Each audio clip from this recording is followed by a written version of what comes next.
यह फिल्म 2022 की superhit film Kantara की पिछली कहानी है। यह लगभग 1500 साल पहले के समय में ले जाती है, जब कर्नाटक के तटवर्ती क्षेत्र पर कदम वंश का शासन था। यह कहानी इंसानी लालच, सत्ता के अहंकार और प्रकृति के दैवीय न्याय के बीच के शाश्वत संघर्ष को दर्शाती है। फिल्म की शुरुआत उस समय से होती है जब कांतारा नामक घना और रहस्यमय जंगल एक आदिवासी समुदाय का पवित्र निवास हुआ करता था। ये लोग प्रकृति और अपने स्थानीय देवता, जैसे पंजुर्ली देव और गुलिगा देव, की पूजा करते थे, जो उनके रक्षक थे। कदम वंश के राजा विजेंद्र अपने जीवन में एक बार कांतारा की दैवीय शक्ति और उसके रहस्यों का सामना करते हैं। इस अनुभव के बाद वह उस जंगल की अदम्य शक्ति से डर जाते हैं और अपने बेटे तथा राज्य के लोगों को उस सीमा में न जाने की सख्त चेतावनी देते हैं। वह एक तरह से जंगल और अपने राज्य के बीच एक अदृश्य दीवार खड़ी कर देते हैं। इसी जंगल में एक आदिवासी महिला को एक बच्चा मिलता है, जिसे वह बर्मे नाम देती है। बर्मे एक असाधारण ताकत और ऊर्जा वाला योद्धा बनकर बड़ा होता है। उसे अपने समुदाय, उनकी जमीन और उनके अधिकारों से गहरा लगाव है। बर्मे अपने समुदाय के लिए केवल एक योद्धा नहीं, बल्कि एक नेता के रूप में उभरता है। वह देखता है कि उसके लोग बाहरी दुनिया से कटे हुए हैं। वह पहली बार जंगल की सीमा लांघकर बांग्रा राज्य के बंदरगाह पर जाता है। उसका उद्देश्य व्यापार के नियमों को समझना और अपने आदिवासी समुदाय के उत्पादों को बिचौलियों के बिना सीधे बेचकर उनके जीवन को बेहतर बनाना है। राजा विजेंद्र के बेटे कुलशेखर, जो अब राजा बन चुके हैं, को यह सब गवारा नहीं होता।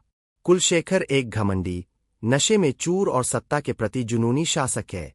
उसे लगता है कि जंगल के संसाधनों पर उसका ही अधिकार है और बर्मे का बढ़ता प्रभाव उसकी सत्ता को चुनौती दे रहा है। कुलशेखर की बहन राजकुमारी कनकवती बर्मे की सादगी, साहस और नेतृत्व क्षमता से प्रभावित होती है। दोनों के बीच एक प्रेम कहानी शुरू होती है, लेकिन कनकवती का एक छिपा हुआ एजेंडा भी है। मानवीय लालच और दैवीय आस्था के बीच का संघर्ष तब बढ़ जाता है जब राजा कुलशेखर आदिवासियों की जमीन पर जबरन कब्जा करने और उन पर अत्याचार करने की योजना बनाता है। राजा के क्रूर अत्याचारों के दौरान बर्मे की पालक मां की हत्या हो जाती है। इस घटना से बर्मे के भीतर का योद्धा जाग उठता है। दुखी और क्रोधित बर्मे पवित्र कुएं के पास जाता है। इसी जगह पर वह दिव्य शक्ति को महसूस करता है। यहाँ गुलिगा देव की शक्ति बर्मे के शरीर में प्रवेश करती है। दैवीय शक्ति से वशीभूत होकर बर्मे कुलशेखर को उसी बर्बरता से मार डालता है, जिस तरह उसके दादा को जंगल के शाप से मौत मिली थी। इसके बाद बर्मे को पता चलता है कि जिसे वह प्यार करता था, राजकुमारी कनकवती, वह भी इस साजिश का एक हिस्सा थी। वह राजा को कांतारा की शक्ति को नियंत्रित करने में मदद कर रही थी। राज्य के मंदिर में एक अनुष्ठान के दौरान शिवलिंग में दरार पड़ जाती है, जो दुनिया के संतुलन बिगड़ने का संकेत है। फिल्म का चरमोत्कर्ष विशाल और आध्यात्मिक होता है। बर्मे पूरी ताकत से राजा के खिलाफ युद्ध छेड़ देता है। अंतिम संघर्ष के दौरान बर्मे फिर से पवित्र कुएं के पास जाता है, जहां उसे एक गुप्त कक्ष मिलता है, जिसमें एक प्राचीन शिवलिंग और एक दिव्य त्रिशूल मौजूद है। त्रिशूल को छूते ही बर्मे में गुलिगा देव की शक्ति फिर से आ जाती है।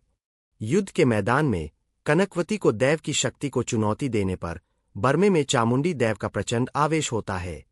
यह शक्ति घोषणा करती है कि कनकवती का अंत केवल उसी शक्ति के हाथों होगा।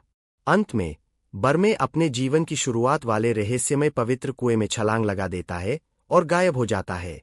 यह दृश्य दर्शाता है कि बर्मे ने नश्वर शरीर को त्याग दिया और वह खुद दैवीय शक्ति में विलीन हो गया। एक तरह से वह नश्वर से अमर बन गया। फिल्म एक बुजुर्ग व्यक्ति और एक बच्चे के बीच बातचीत के साथ समाप्त होती है, जहां बुजुर्ग बर्मे की कहानी सुनाता है।